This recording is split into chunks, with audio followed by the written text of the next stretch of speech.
New tonight at 10. Living on a Great Lake has its advantages, unless the lake wants to swallow up a chunk of land where you live. We all remember what the waves looked like just last Thursday, 6 feet high and beating on the shoreline. Steve live in Fox Point tonight, where they were keeping a very close eye on the water as we all roll into spring, I should say. Yeah, Shannon, this right here is Beach Drive. It is just a couple steps away from Lake Michigan, which is that great black void beyond the white rocks you see right here. When the waves are really pounding, this can shrink even more. So as the spring rains are about to come, a lot of people are keeping an eye on the lake level. They're thinking about erosion, and they're also coming up with a plan to hold the lake back. As welcome as the sound of crashing waves is after a long winter in Wisconsin, for the village of Fox Point, it just means one more thing to worry about. We've been watching it closely ever since September of 2019. Scott BRANDMEIER is the director of public works here. On his radar is a battle between Lake Michigan and Beach Drive. Since 2019, a good chunk of the land between the lake and the road has disappeared. We had anywhere from 2.5 up to 7 feet worth of erosion in just a 6-week period of time.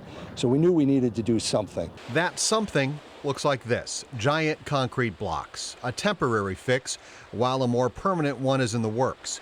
Good news is this spring, the lake is cooperating. What happened this winter to make this year look a little bit better? The cold snap we had in February did help with the water levels going down. It helped evaporate more of the water. Sarah MARQUARDT also keeps an eye on the lake level for the National Weather Service.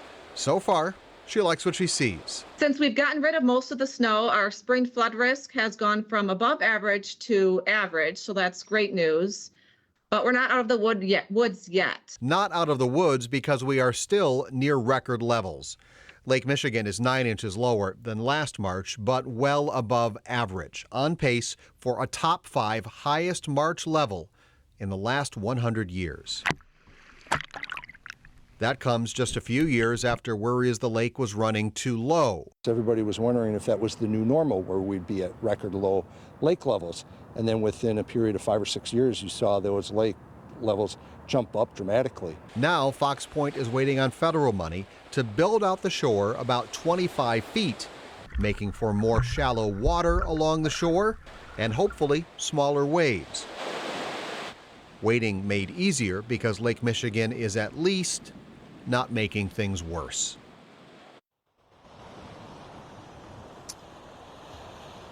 And Shannon, even if they get that money from the federal government to build out the shore another 25 feet with those giant boulders, it's still ultimately only a temporary solution, because whenever you are locked in battle with a Great Lake, everything is only temporary because the lake will always win.